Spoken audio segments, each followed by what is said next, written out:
This is Real Estate Rookie Show number 51.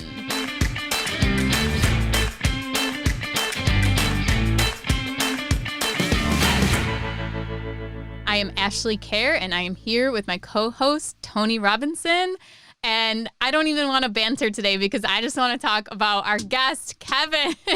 So much good stuff. Like Kevin, he's really active in the Rookie Facebook group. So if you guys aren't in there, facebook.com, look for the Rookie Real Estate group. But he dropped so much knowledge today, like so much knowledge. I was scribbling feverishly throughout the whole podcast trying to keep up with all the different stuff. But he talked about subject to, he talked about hard money, he talked about hiring folks, just like so many things that rookies I think will benefit from hearing. He actually volunteered himself to help me on a subject to deal. So if you don't know what that is, we talk about it right in the beginning and a little more in the middle of the episode, but he's going to help me do my first subject to deal. So make sure you guys watch in the Real Estate Rookie Facebook group for me and Kevin to go live in there. And Tony, you want to join us? We'll talk short-term rentals, but I think it's just really cool because I think he talked a lot about like relationships and understanding people's problems to be able to find deals and make them work. So that was a good nugget that you'll pull out of that one as well. Yeah, I mean, we could have gone on and talked to Kevin for hours, but if there was anything he talked about that you wanted more information about, he's super active in the Real Estate Rookie Facebook group, so you guys can ask him there. Kevin, welcome to the show. We are so excited to have you. Tony and I have reviewed the prep notes and just can't wait to dive into everything you're going to share with us today. Do you want to start off telling us a little bit about yourself and how you got started in real estate? I'm super excited to be here. I mentioned to Tony earlier, this is a bucket list thing for me. I've been listening to the OG podcast for a long time, probably about 6 months before I got started in real estate. I was just looking for an alternative way to pay off my student loans. Somebody on one of the OG podcasts mentioned wholesaling. And I got excited about it. Only because I'm cheap. And I thought, this is a way for me to make some money and I don't have to do a ton of work. I'm already a super busy guy. I started doing the research and digging into wholesaling, and I really got invested in podcasts. I listened to hundreds of BiggerPockets podcasts and other podcasts and YouTube videos. And it just consumed me for probably 3 months, hundreds of hours of content. And then finally got up the nerve to go out and drive around and look for a property. I tried some driving for dollars. My first deal was such a ridiculous deal. I couldn't wait to come home and tell my wife about it. I was probably going to make $50,000, $60,000 as a wholesale fee on the first deal. I got such an incredible price on this property. I'm like, bouncing around telling my wife, like, holy crap, I'm going to pay my whole student loan off on this first deal. What is going on? And my wife's like, why don't you just keep it? And it never even crossed my mind. I just was thinking about the short-term gain on it. And, it slowed me down and reeled me back in. And I started running numbers and I was like, I can't sell this property. Like, there's no way. The rest is history. I kept it. I started doing research on becoming a landlord and getting into rentals. And that brought me to the Burr method. And it's been a wild 2 years with the schedule that I have. I just completed my 18th deal in 2 years and most of it in my free time. So it's been a very, very fast-paced, steep learning curve. I've made a lot of mistakes that I'm very open about, but I've had a blast along the way. So it's been really, really cool. Can you walk us through what those 18 deals are? Like, I think that's what everyone's going to get excited about is hearing 18 deals in 2 years. Everyone's ears kind of perk up when they hear that. Like, just give us the 30,000 foot view of what those 18 deals were. Were they all wholesale, long-term? Like what made those deals up? Yeah, no problem. So in the beginning, like I said, I was really, really gravitating towards not spending money. So my first couple deals were subject to, not counting the one I was just talking about. The first actual deal I did took 10 months to close, and I can go into that one a little bit later and why it was so difficult. I did a couple subject twos in the beginning. Can you explain real quick what a subject to is? Yeah, absolutely. So you are essentially taking over the mortgage payments. So you're taking the deal subject to the existing mortgage. So you're not paying off their mortgage, but you're going to make the payments. Essentially, the house gets deeded to you and the loan stays in their name for a period of time. It can be up to and including the entire length of the mortgage, depending on the deal. And unfortunately, when I got into that in the beginning, I didn't have a mentor. I didn't have anybody to explain to me the do's and don'ts. And I did not know that I needed to go through a formal closing process and have the house deeded to me. And it ended me in a lawsuit with a subject to seller that fortunately I won. It could have been very ugly. And if I didn't have a pit bull of a lawyer, I would have lost probably $45,000, not counting my lawyer fees. I did about $42,000 worth of work to the house, and the seller tried to take it back. And it was still deeded to him at that point. I didn't know any better. I mean, this is perfect rookie content. I made major mistakes. It ended up costing me almost $20,000 in legal fees, but I won. I was able to keep the house. It forced me to purchase the house years ahead of schedule, which set me back. I probably would be at 25 or 30 deals right now had that deal not come along and forced me to put that cash down. But it worked out. It's that house is actually a short-term rental now. It's actually been a short-term rental the whole time. That was the reason the guy tried to take it back. The neighbors were complaining about the short-term rental guests coming in and out all the time. And the guy who owned it got scared and told a bunch of lies to a lawyer and said that I lied about everything I was doing. Fortunately, I had everything in text message, so I was able to prove that he was lying about everything. And, basically between our two lawyers, the consensus was you can either man up and purchase the house right now in a traditional fashion, or we're going to pursue this as an illegal contract and it's going to be very expensive and you're going to lose. And I still to this day don't believe I would have lost. I had a full subject to contract lined out. It was a 20-page contract that was all signed up and T's crossed and I's dotted. But I didn't want to be in that position where it was risky for me to lose the $40-some thousand I already had in the deal. I definitely want to talk more about this because my husband is trying to buy a farm and we've had it under contract for 1 year and we are resorting to doing a subject to. And actually my attorney is supposed to call me tomorrow to discuss it if this is something that we can do. So I think I'm going to need you to mentor me on this and how to do this because this will be my first one. I had a couple subject twos. I have a lot of estate sales that I've done through my realtor. Most of them are hard money, BRRRR style loans. I have one commercial loan on a 2-unit. And then I just recently in December did my first wholesale deal that I got all excited about in the beginning.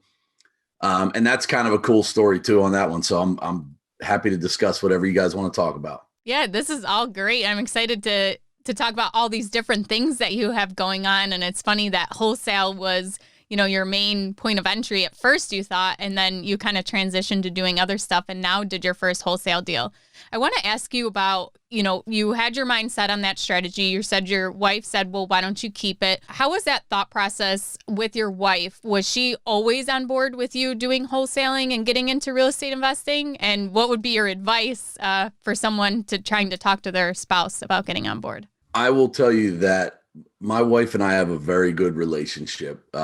We've been together 20 years. We got married after knowing each other for 2 months and 10 days. Oh my gosh. We have a very unique relationship story. She's always been supportive of everything I've done. We started a retail company 6 years ago with one location. We have 5 locations now. And all of this, by the way, I have a full-time day job Monday through Friday. So this is all stuff that I've done in my spare time. The retail stores are on top of another job? Yeah, I have a full-time job as a systems engineer. She was dead set against rental properties, 100% against it. The irony that she suggested keeping the house is not lost. I mean, I think she just understood that I was.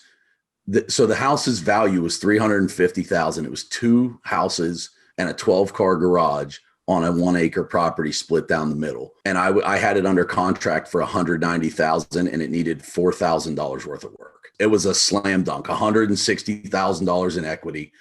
And I was just going to sell it for $250,000 as a wholesale to somebody, make a quick $60,000 and move on. And she's like, well, who gets the other $100K? And I said, well, the buyer is going to get that money. That's his benefit for buying the deal and giving me 60 grand. And then she said, well, why don't you just keep it? And, I don't even know if she knew in that moment that means becoming a landlord, because she definitely did not want to be a landlord. In the beginning, we talked about it, and I said, look, you're not going to be a landlord. When these people call and they want their toilet plunged or whatever, I said, if we have to get a property manager, that's what we'll do. I have not done that, by the way. I self-manage all of them. But at the beginning, it was just, I'm going to do this. I just need you to be in the background, doing what you always do, being supportive, keeping our kids' schedule in check, and let me go out and grind and do what I do. My work ethic has never changed. When the stuff I did before I got into real estate, I'm not a partier. Like I don't go out, I don't drink, I don't smoke. I literally do nothing but spend time with my family and work, and that's it. So it's really more of the same for me. The thing that I'm doing every day is different than when I was working my retail businesses or whatever, but it's the same daily routine for me. I do my day job, I get done, I go to work building my legacy. So it's, she's always been very, very supportive of that. And it honestly, it truly does, for the spouses out there who don't want to be part of this or think it's risky. You got to put a little bit of trust and faith in your partner. And I promise you, it will go miles and miles. There have been plenty of days that were hard days for me and stressful days for me. And, my wife just wrapping her arms around me and telling me it'll be okay made the day go much easier than it could have, and brought me back down to the ground and let me reset and start over. So it's been a huge asset to me for 20 years as a human being, not just as a real estate investor in the last 2. A beautiful story, man. And I love your mindset around how your wife's been able to support you. And we see that a lot, right? Where the other spouse has this kind of, I won't say, they have a lot of faith in the partner that wants to start the real estate investing, right? And that's how it was for me. I know, Ashley, that's how it was for you as well. And I think when you're the person in the relationship that's really trying to drive the investing, and your spouse trusts you kind of blindly, you don't take that trust lightly. So I think it motivates you a little bit more to work even harder to make sure that you're actually doing it the right way. So at least that's been my experience, and it sounds like it was similar for you. But man, you're also like a model for how to manage your time appropriately. Like people always ask me, like, Tony, how do you have a W-2 while you also build your real estate portfolio? And I'm just going to send everyone your way now, Kevin. Like you've got it down, I think, better than I do. So that's awesome, man.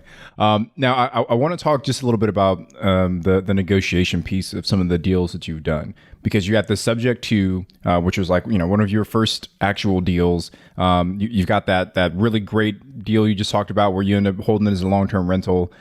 Just walk us through what the negotiation process looks like on those kind of deals. Like if I'm a new investor, how do I even bring up subject to as an option, right? Like what does that opening conversation look like? I feel like a lot of investors get into this and they don't trust themselves, if that makes sense. Like they doubt themselves. When I talk to people, there's no doubt that I'm self-confident. And that's a massively important part of any negotiation. When I'm having a discussion with somebody, they're not unsure if I'm sure of what I'm talking about. And I think that weighs in heavily when people make a decision. Is this guy sounds like an expert. Like he sounds like he knows what he's doing. And even in the beginning, where I made 1,000 mistakes on that subject to deal, I sounded like I'd been doing it for 20 years. So I think it's super important that people look in the mirror or whatever. I don't have any self-confidence issues. I'm blessed in that way. My parents raised me to be confident and strong and always speak my mind. And I think that has carried me my whole life. When it comes to this type of negotiation, you got to be a genuine person. And anybody who knows me in real life, I'm the most direct guy in the world. You see my flag behind me. I'm a Marine. I'm straightforward. I don't sugarcoat things. I genuinely don't care about hurting somebody's feelings, but in the same breath, I would rather hurt your feelings than than BS you and drag you along and tell you things that aren't true. When I negotiate with sellers, I just treat them like people.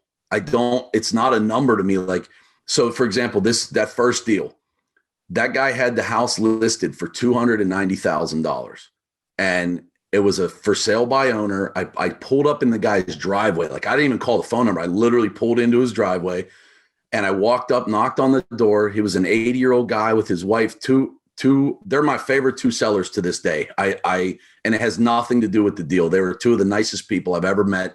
They were my great-grandparents passed away in the early 2000s, and they reminded me a lot of them. So they're two of the sweetest people.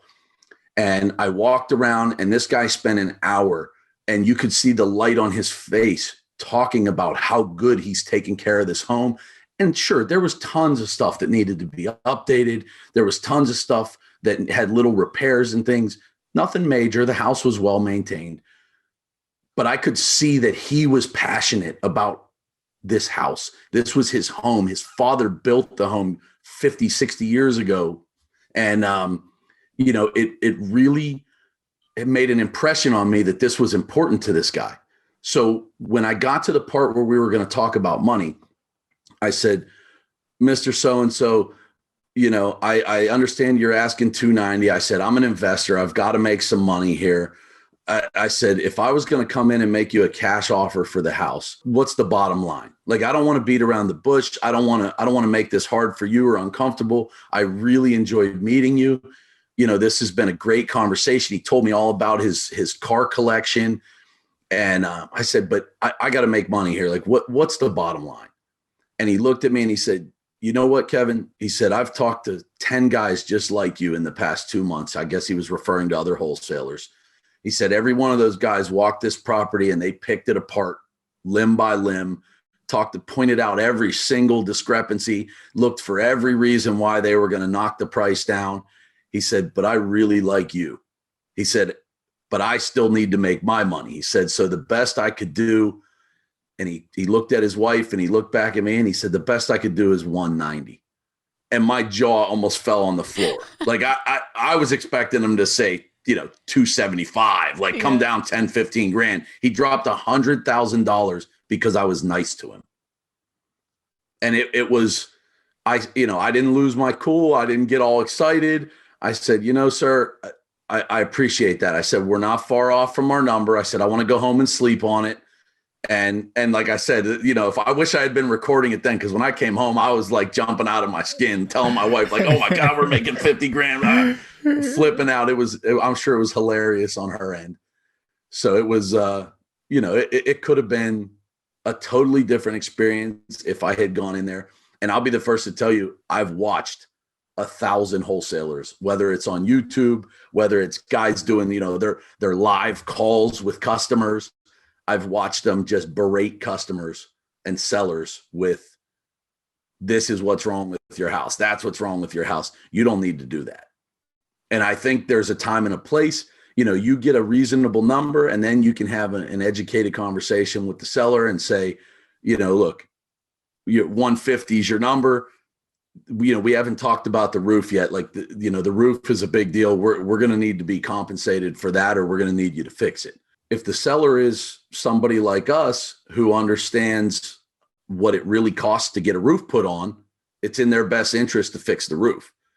If they're a regular person, then they may say, okay, I'll knock 15 grand off. It's super important to be genuine. Your sign in the background, work hard and be nice to people. Like, that is literally my entire life. And it's coincidence that sign's there, but that is literally how I live my life every single day. Outwork everybody around me, be nice to everybody. It's that simple. So many good nuggets, Kevin, to pull out of everything you just shared, man. Like, my head's still spinning on where I want to go first, but I think the last part that you mentioned is super important. Is that, and we've talked about this before on the podcast, is that people do business with people that they know, they like, and they trust. And you said that seller had multiple other wholesalers come through, but he just didn't like them. He didn't like their approach. He didn't like how they treated his property. But you came through. You were genuine. You built an actual connection with him. And after an hour, you got $100,000 discount on this property simply for being nice. So I think there's a big lesson to take away from that. Yep. I think the other point that we kind of breezed through that I want to circle back on is the fact that you knocked on his door as a new real estate investor. I think that would terrify most people of walking up to some stranger's door. Right. So, but walk us through that. So like you knock on the door. What do you say? Like, what are the words that come out of your mouth that open up this conversation that ends up with this $100,000 discount? I literally pulled in the driveway. They had a for sale by owner sign stuck out in the front yard. I pulled in the driveway and I got out of my truck and I walked up to the door and knocked. And when an elderly woman came to the door and she said hello, and I said, "Hi, ma'am. I noticed you guys have a for sale sign out front. Are you interested in selling still?" And she said, "Give me 1 second. Let me get my husband." And he came out and he was ecstatic to walk me around and show me everything. And the front house was is a 2-bedroom, 1-bath that had a tenant in it. And so we didn't go in there that day. He said we could go through if I wanted to. I said, "No, I don't want to disturb your tenant. It's not a huge deal." And that's a risk that I wouldn't take today that I took then. So that's another rookie point. I was being too nice, and the guy offered to walk me through the property. I didn't take it. That house definitely needed the majority of the work that we did to the property, but there was nothing major. But that's a fortunate, I don't know what the right word is, but that's a fortunate experience, because it could have been trashed inside and I would have not known at all because I passed up the opportunity. But, I introduced myself. He introduced himself. He's a guy who's lived in the town. I live in a small town. And I think this is another huge thing for a lot of the people I see in the forums. They think that if they don't live in Atlanta or Chicago, that you can't be a real estate investor. There's 11,000 people in the town I live in. I buy every one of my deals within an hour of my house, and I pass up 10 times as many deals as I've bought. So there's real estate deals everywhere if you understand how to look and how to market. And so anyway, we walked around the property. He showed me everything. We got back into the main house and he was showing me pictures, and he had a collection from, man, what was the old cowboy that he had like 2 pistols. I think it was like, I can't remember his name. It was from like the 50s or 60s. It was this TV cowboy, and he had an entire room decorated in stuff from this. I mean, it was probably worth tens of thousands of dollars. And he was so proud to talk about all these things that he'd collected over 50 years. And I just sat there and smiled and listened and let him tell me everything. Like, I was in no hurry. Tell me all about this thing that gets you so excited. And I just showed genuine interest. I smiled. We talked. I talked about family and kids. And it was just financially the best 60 minutes of my life. I've never made more money in 60 minutes than I made in that conversation. So I was excited to be talking about real estate like I knew what I was doing, and I just let it flow naturally, and it worked to perfection. I mean, I didn't rip them off in any way. They got exactly what they wanted, and I ended up with an amazing deal on the other side of it. So I was able to sleep at night. And even way beyond that, I helped them move into their new house. I helped them find their new house. And that was all just, I really enjoyed meeting them, and they reminded me of my grandparents, and I felt like I needed to do something extra for them. And a lot of that was because the deal that I was getting was so ridiculous. Like, I felt like I needed to do whatever it took to help them get to the next stage. I think a really important thing is that you weren't only nice to them, but you also listened to them. And it's those two things combined. And then you knew what they needed. So they needed somewhere else to live. They needed, help moving, and you helped them with those things too, even after the fact. And I think it was Prescott that we had on the episode. I'll take it in the show notes at biggerpockets.com/rookie, whatever his show is. I got to find it. But for this show, it'll be biggerpockets.com/rookie51. but he talks about how he was super nice to a lady and, listened to her and figured out what she needed. And at the closing table, the lady deeded him 2 vacant lots. I mean, just like, wow. I really liked you. I like dealing with you. And he tried to make the process so easy for her, just like you did this couple. And, he ended up getting rewarded for something he didn't even ask for in the end. So we talked a lot about, negotiating and getting your deals. But now when you have your deals, you're ready to rent them out. What does the property management look like? So you're self-managing. What kind of systems are you using? Any kind of software? I use Cozy for everything. I think Cozy's free up to 100 properties. I've had no issues with it. I pay for the expedited rent deposit, which is like $3 a month per property. What I found is I'm building such a connection with all of my tenants on the process. Like when I'm showing the property and getting to know them, I already have a personal connection with them. They already have my cell phone number. So that's been a kind of a pain point for me, is that when they need something, they literally just text me or they call me. And I'm trying to get to the point where the tenants understand that we have to use this platform. So that's one thing I would tell people is set a ground or a baseline with your tenants right away on what your process is and how you're going to do it. I don't like the fact that they call me and text my cell phone, but that's self-inflicted, and I'm fully aware of that. If I didn't give them the cell phone up front, I have a Google Voice number, but it doesn't. When it receives a text message, it goes into my email, so I don't see it as easily. Kevin, I just want to jump in there. Is the Google Voice number, you can actually put the app on your phone so that you'll get the text.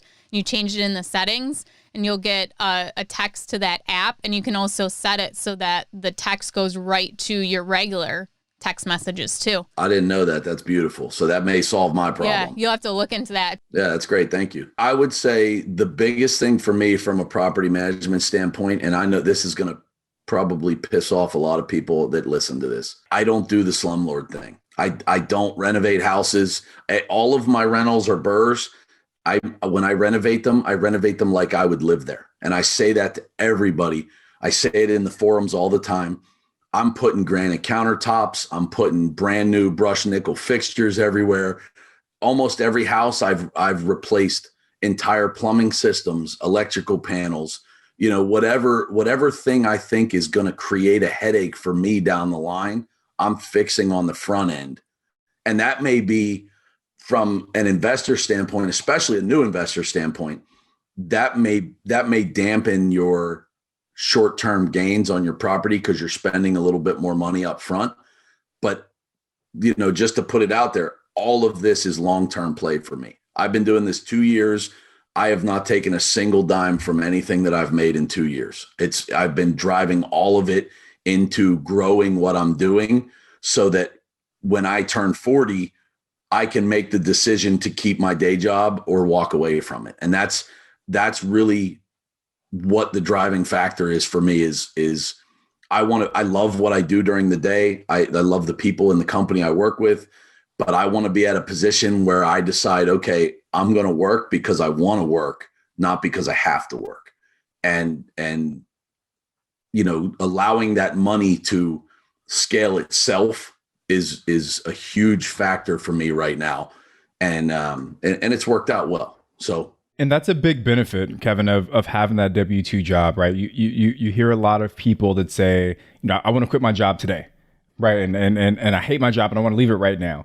And when you do that, if your business, if your real estate business hasn't grown enough, you could actually end up hurting it by leaving your W-2 job too early. Because like you said, you've been able to take the last 2 years worth of profits from your real estate business and reinvest that money back into your business. So it's now growing much faster. But if you're relying on that income to feed your family, to pay your mortgage, to do all the things you need to do, like your business wouldn't be growing as fast. So I love the mindset that you have, and I just wanted to highlight that because I know so many people who are listening to the show, they have W-2s. Some of them have W-2s that they don't like as much, and they're in this big rush to leave. But if you can give yourself a little bit more runway, you end up building a business that's a little bit more sustainable. So just wanted to highlight that. You're on a roll, but that's a great point there. Yeah, if you go look through the rookie forums or the rookie Facebook group and just search my name, you'll see about 173,000 times where somebody says they're going to quit their W-2, and I'm the first comment, and I tell them to go get their job back. It's an absolute mistake. You know, these investors get excited. I have a friend, and I'll shout him out, Lee. I know he's going to watch this, who had a great job, and I think he had $40,000 cash, and he we got together. We actually linked up, I think, through the BiggerPockets forums, and we found out he was local. And the first meeting I had with him, I was kind of trying to mentor him and help him get started. And I said, dude, go get your job back. I said, banks are not going to lend you money. And, he kind of, I don't know if he took it adversely or not. I don't, but we really kind of went our separate ways. And that was about a year ago. And he and I just reconnected maybe a month and a half ago. And he said, hey man, I got my job back. I need advice. What do I got to do? And now I think things are starting to roll for him. But it really does hinge on understanding what your goal is, right? If you're going to be a Burr investor, you must have a W-2 job if you don't have 2 years of tax returns. It's plain and simple. I don't care if you have $1 million in the bank. Banks are not going to give you a mortgage if you don't have some steady income coming in. And it's, maybe if you had $1 million, they would. I don't know what the numbers are where the bank feels comfortable, but it's highly unlikely. And, my realtor makes a tremendous amount of money, and he had to do a no doc refi at 5.5% on his personal house because he could not do a regular refi. A bank would not give him a loan because he's only been a realtor for a year and 10 months or whatever the number is. I forget how long he's been a realtor, but he did not have enough tax returns to show 2 years of rental work or of real estate work. They wouldn't do it. And so many people get in and they don't understand that aspect. It's amazing that you saved 40 grand and you can go buy a house for 10 grand and renovate it and do whatever. But I promise you, if you have a $125,000 hard money loan that you're paying 12% interest only on, and you get to the end of your renovation and you can't refi, you are massively going to regret what you're doing, because you are literally throwing money in the trash, and there's nothing you can do about it. So you're either going to have to bring in a partner, or if you got the cash laying around, pay the loan off yourself. Whatever the case, you're in a bad spot. And people need to know that ahead of time. Don't get down that road where it's time to refi and you're like, oh, I don't know what to do here. Like I'm out of options. I think something too to look at is, okay, you have your full-time job. You have 7 retail stores, and you're property managing, and you have your investments. You're looking for new deals. You're doing all things real estate. If you have the time to do all of that, someone who just has a W-2 job should have the time to do real estate on the side. And I think that people want to focus on real estate. They just want to jump in, go after it, stay on it full time. But you can put systems in place so that real estate investing becomes somewhat passive for you or takes up very little time. Kevin, what would you say? How many hours a week do you spend actually on your property management and then, sourcing new deals? Property management and sourcing new deals is very small. I mean, very small. I would say 1 to 2 hours a week. I'm really not sourcing new deals unless I'm in the market for new deals. Right now, I've got 3 houses. I actually had 4 going on at the same time. I'm down to 3. One of them is pretty much done, so I'm hopefully down to 2 shortly. 99% of my effort is spent communicating with the guys who work for me. I have 2 full-time employees now that renovate for me, so I can spend a little bit more of my time on other things, minimal time. And that's a large part of that is because I've built these properties in a way that I'm not running into issues. Everything is new at these houses. So I'm not having problems. And I'm clear with the tenants up front. If you tell me, something's wrong with your HVAC. Like, for example, I had a house up north and the tenant texted me and said, I ran the heater out of oil. And when we filled the oil tank, now it won't turn on. And I said, well, if you'll refer to page 7 in your lease, it tells you that if you caused the problem, which in our original discussion, do not run the oil out of oil. You have to fill it before it gets to zero. It's an oil pump. You have to prime it. It's a pain in the butt. If you run it out, you're going to pay that. I said, I'll send an HVAC guy over there right now, but understand if they charge me $150, that money is coming to you. I'm happy to send somebody. And I got a text, no response to that text, by the way. But an hour later, I get a text from him, hey, I got it fixed. It's amazing what you can do when there's some financial motivation behind it. So I would say that, there's a minimal effort from those things. I spend the majority of my time actually renovating or kind of navigating projects right now, like this, figuring out this is what needs to be done at this property. This is what, and scheduling my guys around and making sure that things get done.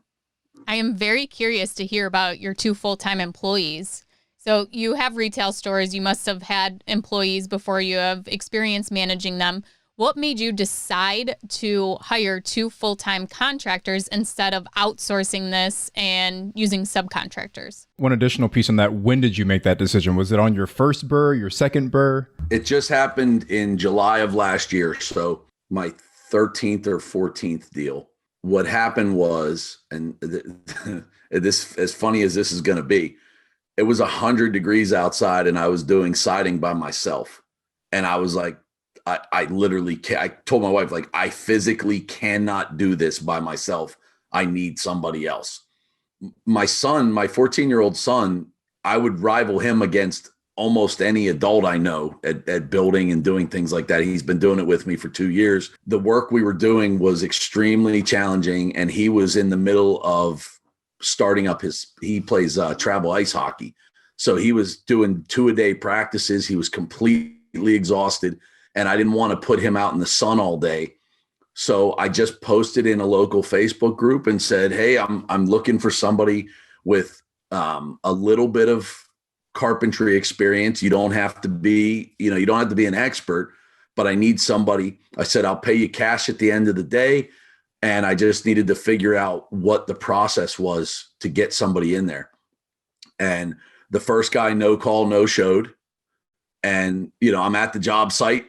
It's hot as heck. I'm getting ready to go. And this guy doesn't show up. So I go back in, I'm on my phone, like in the Facebook group.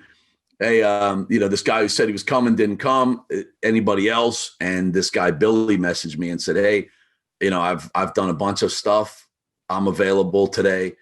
And from the minute this guy hit the ground, I was blown away. I think at the end of the first month, I voluntarily gave him a 30% raise because I was like, I just feel bad paying you what I'm paying you because your skill set and your work ethic are absurd. He's the only person I've ever worked with besides my realtor that I would put his work ethic at the same level as mine. He is just a machine. He does not stop. And I'm telling you, he can literally do anything. And it's a huge asset when a customer calls or a tenant calls and says, a pipe's leaking in the ceiling or a window's leaking in the corner. Like, it does not matter what the problem is. Between his skill set and my skill set, we can solve anything. So it's been a huge, huge asset. I still contract out major electrical. I still contract out major plumbing. I have an incredible contact for getting roofs put on.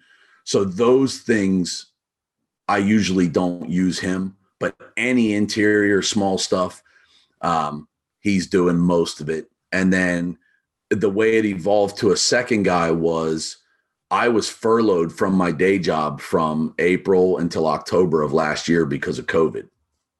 And in October, when I got called back to my day job, I was not expecting it. I expected them to let me go, and I thought real estate was going to be my future, and that's it. Well, excuse me, didn't work out that way. And I had stacked projects because I was like, if this is what I'm going to do, like I got to have pipes, I got to have deals in the pipe. So now I got 4 or 5 properties in the pipe, and it was just my one guy working. And I said, I got to get this guy a helper. So I posted again. And this time it was much easier because I'm not looking for a skill guy. I'm looking for somebody that's going to carry boards and help move drywall and do all the things that my guy needs help with. And I got a 21-year-old kid who his dad messaged me, said, hey, my son's looking for a job. He's he's a hard worker. He doesn't know any of this stuff, but he's got his own vehicle. He'll be on time every day. And, he's a great kid. He doesn't move as fast as I'd like every day, but he's learning. He's a sponge. He soaks up everything around him, and he shows up on time every day. There's no, I have no issues with him calling out of work, anything like that. So he's been a tremendous asset. And, I hope that my business continues to scale so I can pay these guys more and more and more. I would love to make both of them, full-time salaried employees and let them love what they're doing as much as I love the help I get from them. That brings up a really, I think, interesting question, Kevin, about as a real estate investor, how much work should you be doing yourself versus hiring someone else to do that work? Now, obviously, everyone's, we're talking to a lot of rookies, so they maybe haven't even done their first deal yet. So they may not be at a point where they want to go out and hire employees, but they do have that decision to make, especially if they're looking at a property that needs renovations of, should I do this drywall myself? Should I do this flooring myself? And maybe actually, this is a good question for you too. I've never done any of that work, right? Like all the properties that I've done, I've always hired that out, because I did have a W-2 that I was balancing, and I knew that my time was better spent on finding the next deal, lining up the financing and all of the kind of not higher level, but kind of more strategic things as opposed to the tactical work. So how did you make that decision? Actually, maybe if you can answer that first, because I know you've got a pretty big portfolio also, but how do you make the decision of what work to do yourself versus what you hire out? I would say that for me, it's part passion and part financial. So I'll lead with, and this is going to upset every experienced investor, I don't do anything based on my wallet. And that's just the truth.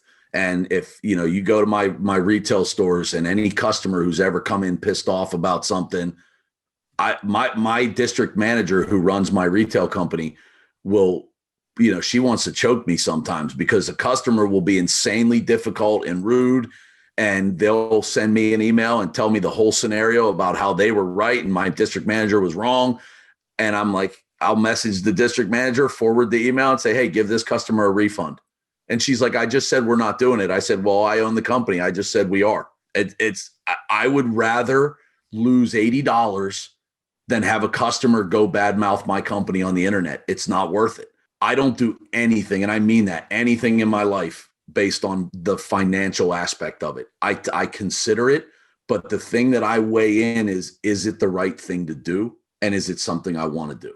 I absolutely enjoy doing drywall and framing. And it's, you can say that's guy stuff or whatever, but I just enjoy doing it. I mean, and there's days where I don't want to, and there's days where, it's 10 o'clock at night and I know that something's got to be done by tomorrow. And I'm like, oh man, I want to sit on the couch and watch CSI reruns with my wife, but this has to get done. So I get up and I get in the truck and I go do it and suck it up. And I, everybody's got their own vision of what life is and what's happy. And I think that my reality is I have an incredibly happy life. My wife and I have a fantastic relationship. I have 3 really, really great kids.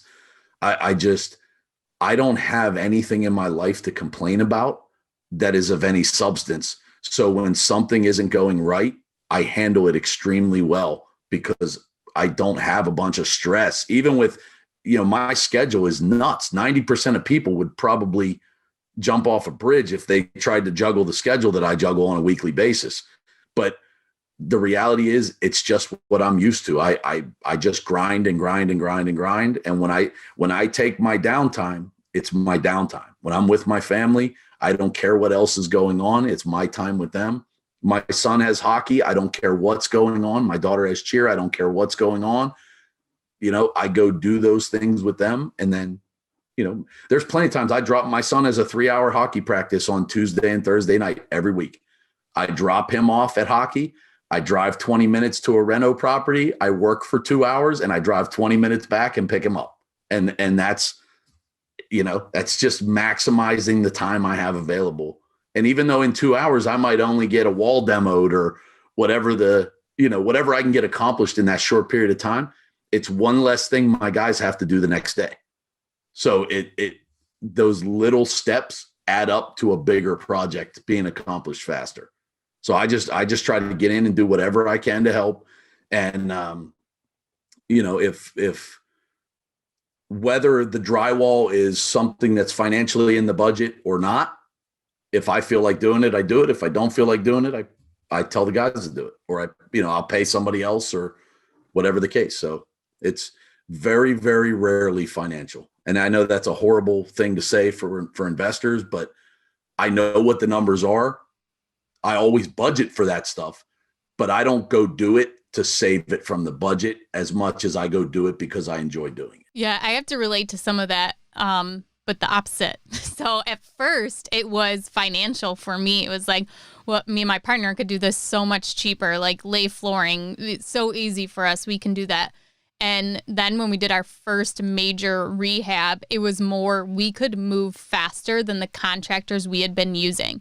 And we were so tired of trying to schedule them and trying to get them to show up and then them not showing up and having to figure out why. And so it was more just like not having to deal with contractors, why we did like our first big full gut rehab together and pretty much did everything ourselves except for electrical and some plumbing.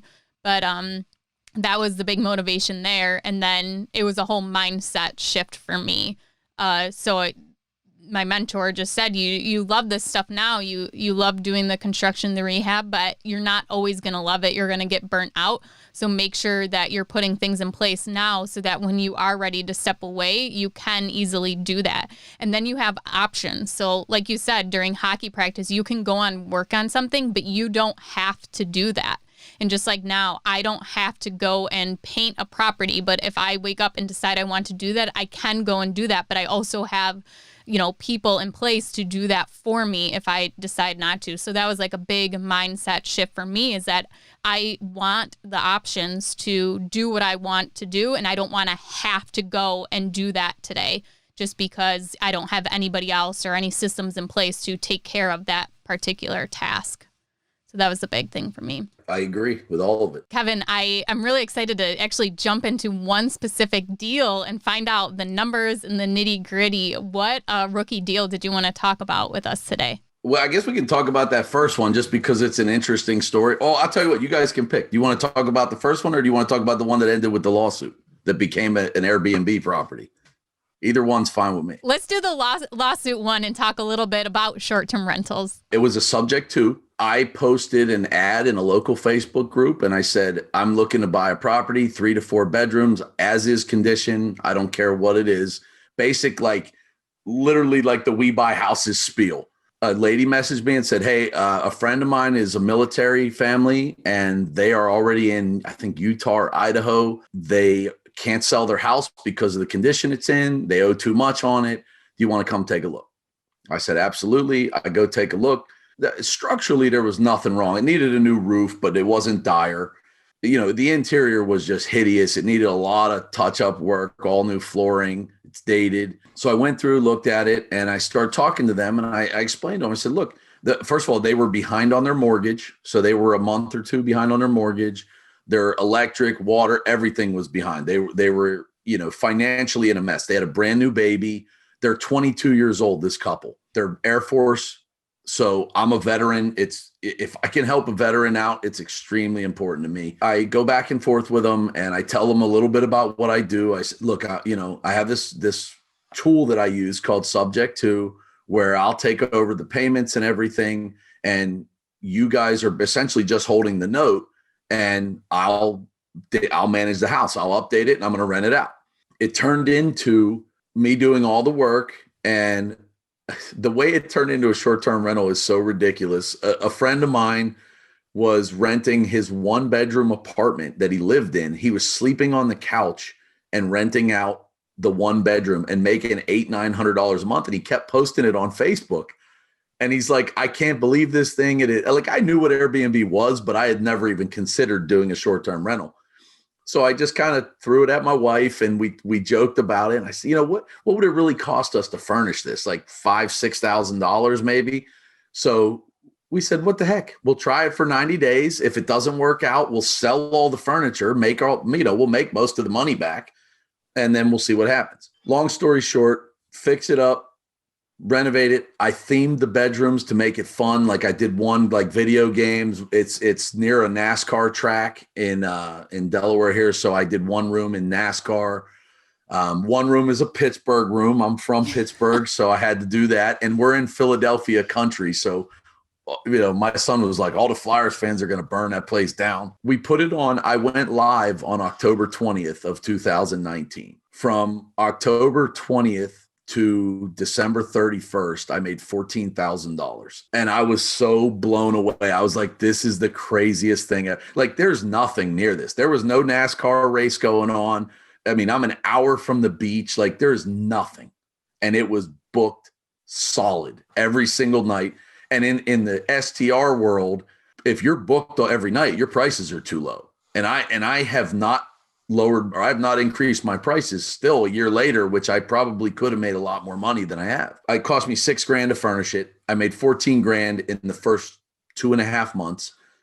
And it really turned into what is this actually capable of? I got super excited about it. Well, right before Christmas, and I mean right before Christmas, I think it might have been Christmas Eve, I get served by a lawyer, and it says, I'm representing, and I won't say their names because I don't want to call them out. And they are saying that you misrepresented your contract, that you were going to live in the property. Now you're renting it out as a boarding house, which, like, basically the lawyer explained it to me as I'm renting to. I was like, that's not what's happening. And he said, well, you have until December 31st to hand over the keys, or we will come with the police and change the locks. My first attempt, I called the lawyer who served me. And I said, listen, you understand that everything your client said to you is a lie. I said, I have it all in text message. He knew exactly what I was doing with this house. He agreed with everything. I said, not only that, but I paid all his past due debt. When he went out there, like, my normal process for subject to is you bring your house current and I will take it over going forward. I told him, because this was my I'm too nice of a person, my heart before my wallet. I said, listen, you're a young family, you're veterans, they were active duty military. You got a brand new family. These are all things that are dire importance to me. I'm going to pay all the debt that you're behind. It was like $8,000. I will make sure that you guys don't have anything to worry about with this house. They were like, awesome, great. I paid all the debt, got the house up, paid all the bills. Never, our subject to contract said I was going to pay all the bills. I was going to pay the mortgage. I never missed a beat on anything that I said I was going to do. And I said that to the attorney. I said, we have a signed contract signed by him, his wife, myself, and I've honored every piece of the contract on my side. They're the ones trying to back out of their part of the contract. I tried to call the guy. He hung up on me. He basically told me, well, and to be fair, I was very stern with him because I was upset that he was representing someone who was clearly lying. And he demanded that I send him screenshots of everything that I had proving his client was lying. And I said, you can collect them from my attorney. So I called my attorney, and I own retail stores, so I have a very good lawyer on retainer. And my attorney just picked the whole thing apart. And I sent him all the documentation. Everything I said was correct. Everything that I did was correct. The only thing I didn't do was I never did a formal closing and had the deed transferred to my name. So if you're listening to this and you're considering subject to, you do not put a dime in a property until the deed is in your name. That was a huge mistake on my part that I can look back on, and thankfully it didn't end poorly. My attorney told the other attorney, if you step foot on the property, you'll be prosecuted. The property belongs to my client as per the contract. The attorney tried to tell me from his side that the contract was an illegal real estate contract, which sub 2 is completely legal. His lack of knowledge does not make it illegal. So there was nothing illegal about it. And I very, very clearly said that to him in an email, that in those exact words, your lack of knowledge does, insulting a lawyer's intelligence is probably not the best approach, but I'm a pretty smart guy, and he was aggravating the crap out of me. So I wanted to take a jab where I could. We came to an agreement. And by the way, when like December 27th or whatever, when they were closing in on the day they were going to change the locks and the day that I was arguing with them, we came to an agreement that they would not touch the property and I would be able to continue renting it as is until we negotiated a purchase. So the two attorneys were negotiating the purchase. I dragged it out as long as humanly possible. We did not sign a purchase agreement until the end of February.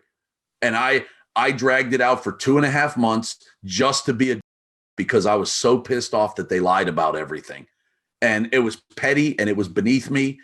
And I still smile thinking about it because I wasted 2 months of their time. At the end of February, we signed the agreement. It gave me 45 days to make the purchase in a traditional fashion, which I did. I had to bring, I want to say it was like $38,000 or $40,000 to the table to put 20% down, do the purchase. I bought it at exactly what was owed on it. So I think right now, I think the mortgage on the property is like $135,000. I bought it for like $170, somewhere in that range. And it's worth about $235,000. And my total expenses all in on that property are about $1,400 a month. And I've been averaging between $3,000 and $3,500 a month as an Airbnb from the time it started. It's booked all day, every day. And literally the only days it hasn't been booked over the last 6 months are days that I blocked it on purpose to go in and do something or fix something and I love doing the Airbnb thing. I've spent maybe a total of 2 hours a week on being the host, answering questions. There have been an occasional issue. I had somebody throw a party and do a little bit of damage in the very beginning. I got it worked out. I've got cameras everywhere now, on the exterior of the property, so I don't run into that again. And I actually have 2 more STRs that are getting ready. One's getting ready to go live by February 1st. And the second one or the third one will be live hopefully by April 1st. Do you think part of the reason that your Airbnb is doing so successful, and you said you're in a small town of 11,000, is because there's nothing else available and that's the nicest place to stay in the area? There's tons of other ones available. And my Airbnb is actually in Dover, which is a 100,000 people town. So it's in a bigger city. But I think what it is it's in a private location and I have excellent reviews. In my retail business, in my life, customer service is the core of everything. If you are a good customer service person, if you can learn to not be petty and drag things out for 2 months for spite, like those are the things that lead to success. If you're good and you're kind and you're genuine with people, it works out. I've had people that had a bad experience at my Airbnb leave me a 5-star review because I communicated with them and I did my best to solve the problem. No matter what the issue was, if, I had a lady come in and she found a dead bug right by the front door, 100% dragged in by her feet. And I refunded the cleaning fee immediately. I didn't argue with her for 1 second. I'm so sorry. I was apologetic. I knew that it wasn't my fault. My cleaners don't leave dead bugs. The house is spotless every time they leave.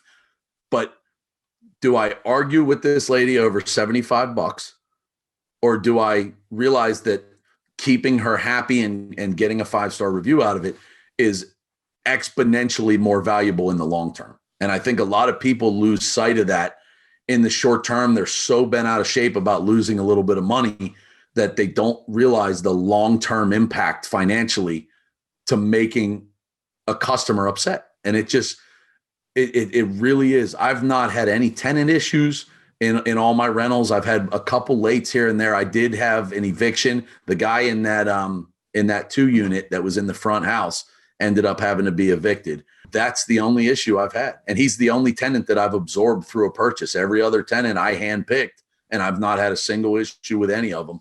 Being kind and working hard is the most important part of this business. Kevin, have you ever read the book Hug Your Haters? No, but that's Okay. That's how I live my life. Yeah, and I was going to recommend this to everyone listening. If you want to be like Kevin and get into that customer service mindset and do what he's doing to be successful, Hug Your Haters is a really great book. It's by Jay Baer, and we'll link that in the show notes too. But yeah, Kevin, you don't need to read it because you're doing everything that's in the book. But for someone who wants to read more about it, it's a great book. Thank you for sharing that with us. Tony, did you have any short-term rental questions you wanted to ask him before we move on to our mindset segment?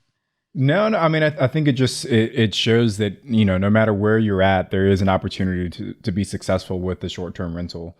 And what you said about the customer kind of just how you treat your customer is super important. Like we've had guests who have had, plumbing issues at the property, or, like you said, cleaning issues. And it's not so much that there's an issue, but it's about how the host handles the issue that determines the review. So if you have an issue and you handle it well, you get a glowing review. If you have an issue and you handle it poorly, that's where the negative review comes from. So really, really good insight there.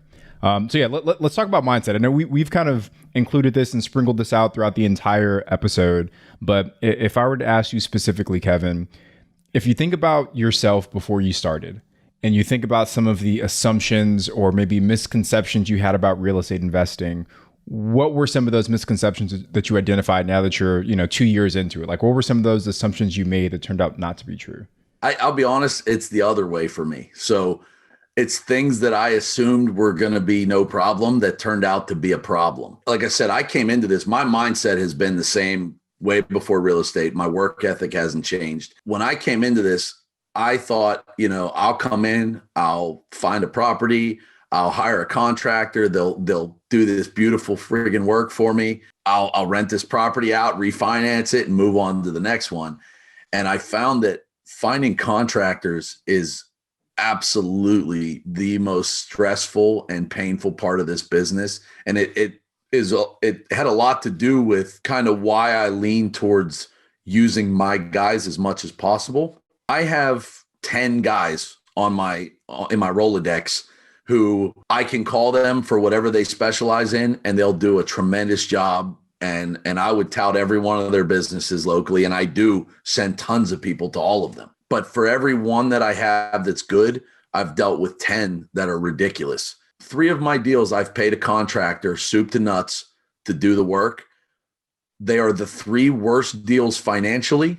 They are the 3 worst deals from a time frame. They are the only projects in 18 projects that have come in over budget or outside of the time frame. The problem is I genuinely like all 3 of those guys, and I hope you guys know who you are. I hope all 3 of them hear this podcast and they understand that as people, I love all 3 of them. I would drink a beer with any one of them any day. They're good people. They are scumbag business people, and it is what it is. They lie, cheat, and steal. And it's frustrating because I am a guy who sees the good in people first. Second, third, fourth, I give people way too many chances when they don't deserve it. 2 of the 3 of them, I paid them all their money, even though they didn't do all the work. One of them came in 13 weeks past schedule of a 10-week project.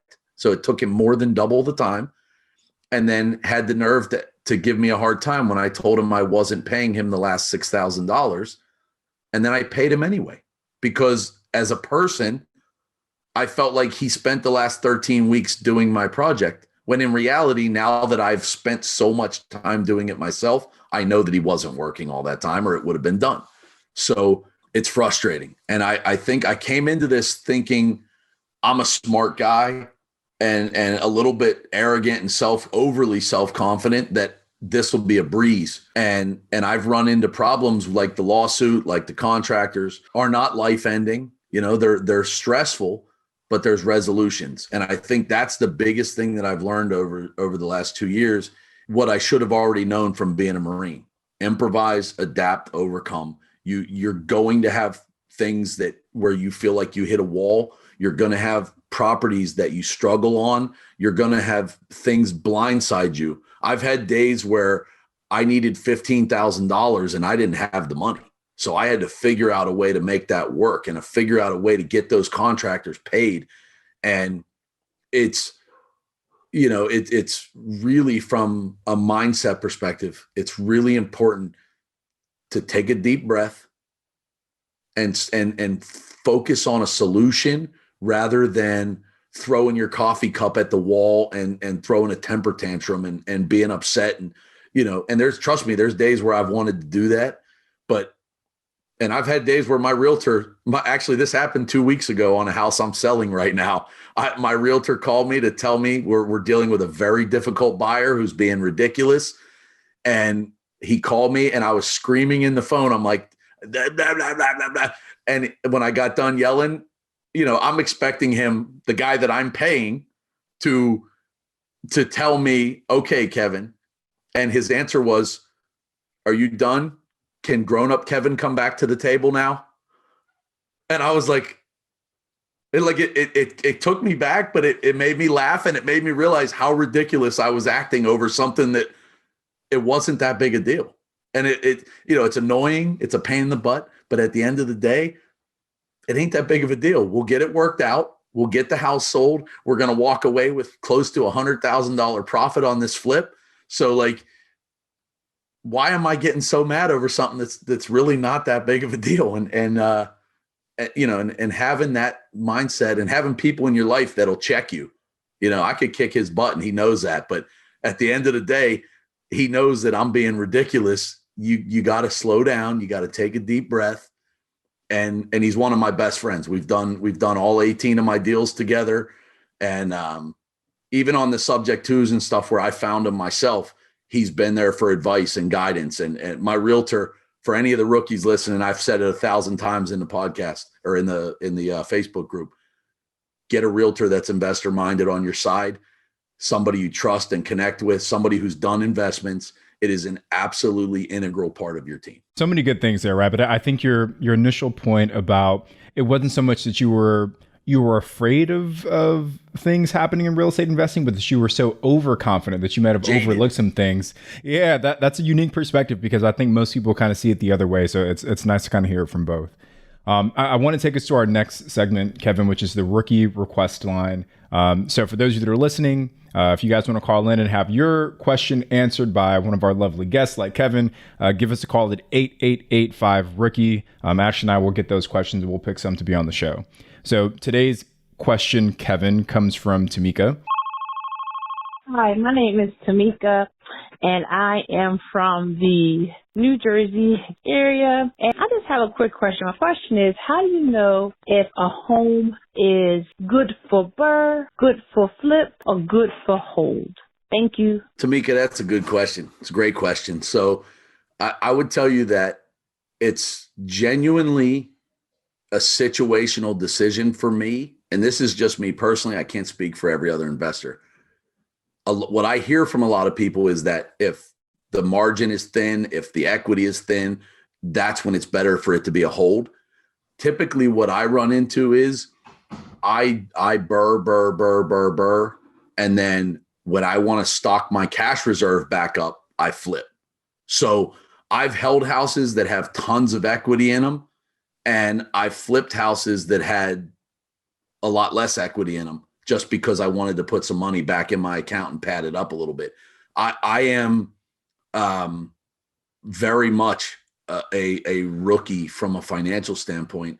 I mean, I live a nice life, but I am not even remotely rich. And I've spent a ton of my money and not taken a dime from this. So when I need money back in my account, I got to sell a property or I got to generate that money somehow. And that's the way that I've been doing it. So I would say it's completely situational for me. If I need some cash, I flip it. Otherwise, my goal is to hold everything. And I'll tell you the main reason is because flipping is a job and being a rental owner is passive income for the rest of your life. And some people may argue that and say it's work. You can always hire a property manager to handle the workload of it and just collect your check if that's what you want to do. It's very minimal work for me because of the way I renovate. And I'm collecting a substantial income at this point from passive income. And again, I'm not taking it yet, but I know when I get to that point, it's going to be a very comfortable income, and it'll be worth all the work that I put in for the last X amount of years, whatever that is, when we get to that point. I really like that answer, because instead of saying, well, if you look at the numbers or you figure this out, it's all about what your situation and what strategy is going to fit the life that you want. So you want to retire by 40 if you want to. You want to have that option. So for you, buy and hold is the way to go, so that you have that mailbox money coming in. So I really love that answer. Thank you, Kevin. We're going to go into our next segment now. It is the random questions. And I'll actually take the first question. So Kevin, we see you all over the Real Estate Rookie Facebook group. I want to know, what is the most asked question by rookies, and what would be the answer to that question, your advice for our listeners? Well, I think the thing that I hear the most is, where do I start? And I see that a lot. My answer to everybody is, it's a tricky question. I know that's not the answer people want to hear, but the reality is there are so many variables in doing this, especially in the beginning, right? Confidence matters. Money matters. Your time available matters. Your location matters. So I would say that you want to start by being educated. I spent, and I'm not exaggerating this at all, I spent 400 to 500 hours from August of 2018 to November of 2018. 400 to 500 hours of my free time. And you can do the math and see how much of that, it was pretty much all of my free time for 3 months, reading, listening to podcasts.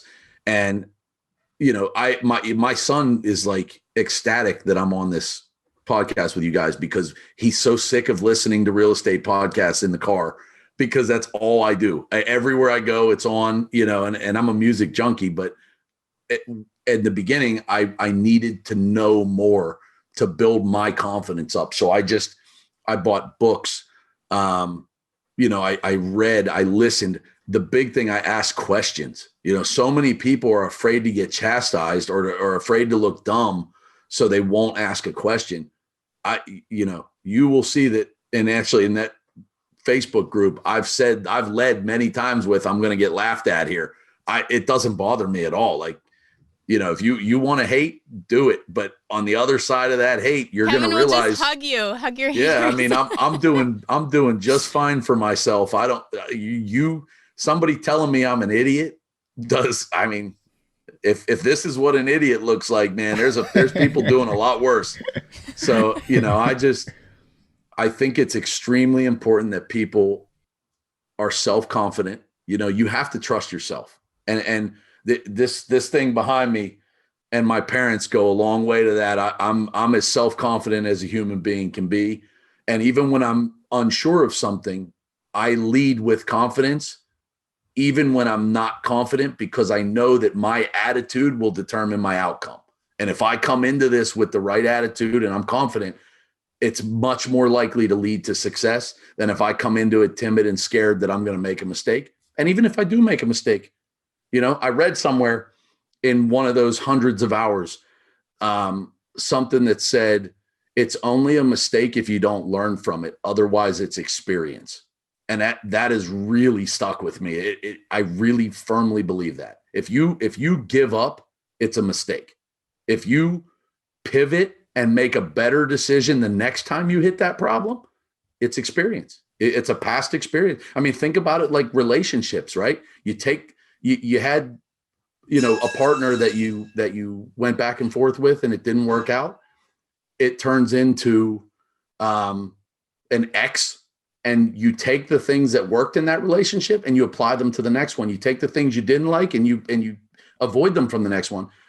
That X is not a mistake. It's an experience. You learned from it. You got better.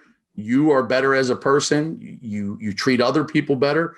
And that to me is more important than anything, that you learn from the things that go wrong and just keep pivoting and pivoting. You know, if you're making these mistakes and you're correcting, it starts to bring it back in, right? You can only, as long as you're learning from the mistakes, your window of failure gets smaller and smaller, and that's it. It becomes easier and easier to succeed. I run into things now in these flips and burrs that would have absolutely broke me when I started, and now it's unconscious. I mean, I literally just solved the problem before I even think about it, because it's so automatic, because I've learned so much, and I've made the mistakes and I've learned from them. So they become experience rather than mistakes. And as long as you're learning, that's all that matters. And for so many of the folks that are listening to this podcast that haven't done their first deal yet, and they've got all this kind of hesitation and nervousness about getting that first deal done because they don't want to do it wrong, and they got to get it perfect, and they got to hit this rule, they got to do this thing, let all of that go. Because the purpose of the first deal is what you just said, which is to educate yourself, it's to build that confidence, and it's to kind of break through and break down some of those misconceptions that you have about real estate investing. So great advice on that point, Kevin. I want to talk, and my question is going to be more about like tools. So you've got this big portfolio, you're juggling a W-2 with this other business. You mentioned Cozy, but what are some of the other systems or tools that you're using to help you manage your real estate business? I use a free timesheet app for my two guys that work for me to clock their hours, and that's literally it. I don't have anything crazy. I don't have any crazy systems, and it's funny because in my day job I do a lot of automation. So now I do use for the short-term rentals, I use a program called Smart B&B, which does some automated messaging for your cleaners, and it really, really automates the short-term rental side. So if people are doing that business, I highly recommend looking at Smart B&B. A lot of people use Price Labs for automated pricing. I don't really mess with the automated pricing. I started with Price Labs in the beginning. I didn't love it, so I backed off of it and I just manage it myself. But from the real estate stuff in general, I pretty much just manage it via email and my cell phone. I mean, I've got my cell phone at my hip 24/7, and it's amazing what you can manage with that little tool. Kevin, thank you so much for all the valuable information today. And also thank you for your service too. We didn't get a chance to thank you yet for that. You're welcome. Thanks. Please tell everyone where they can find out some more information and where they can contact you. DIY real estate investing on Instagram, which I am terrible about. I never use my Instagram. But I'm happy to connect with anybody. The Facebook group, the Real Estate Rookie Facebook group, I'm in there all the time commenting. There are probably dozens, maybe 100 people in that group that have messaged me privately, and many of them I've had hour conversations with on the phone. So I'm always happy to help people. I'm not into the whole selling courses thing, and if I can spend an hour of my time and it changes the trajectory of somebody else's life, to me, that's a win. So I'm happy to help if I can help you. If I got the time, I'm always willing to have a conversation and answer questions. Instagram, I guess, would be the real way. My email is kevin@thechristiansengroup.net. If somebody wants to send me a personal email, I'm one of those weird people that can't have a notification in my email box. So I read every single email when they come in. So I will get back to you if the time requires it. So like I said, this is a bucket list thing for me. I'm super honored and appreciative to be here. I can't imagine 2 years into this already being on a podcast like I'm somebody important.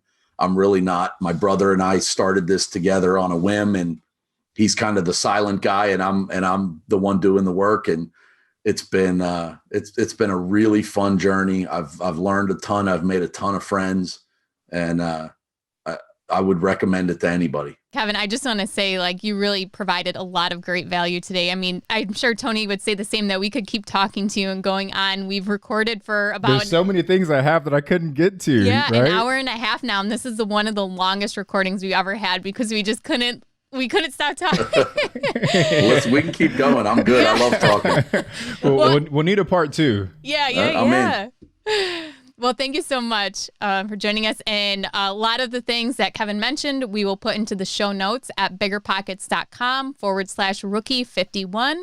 And of course, make sure you join our Facebook group, Real Estate Rookie, and you will see Tony and I in there, and also Kevin. Ask us some questions. And there's over, what is it? How many people are in there now, Tony? 20,000+. Yeah. So somebody's got to have an answer for you. Yeah, lots of great content in there every day. It's amazing how fast people respond when a post comes up. There's, it's up for a minute and there's already 2 or 3 responses. It's usually me saying, get your job back. Well, thank you everyone for listening today. I'm Ashley Kerr at Wealth from Rentals, and he's Tony Robinson at Tony J. Robinson. And make sure you guys listen to our newest episode on Saturday.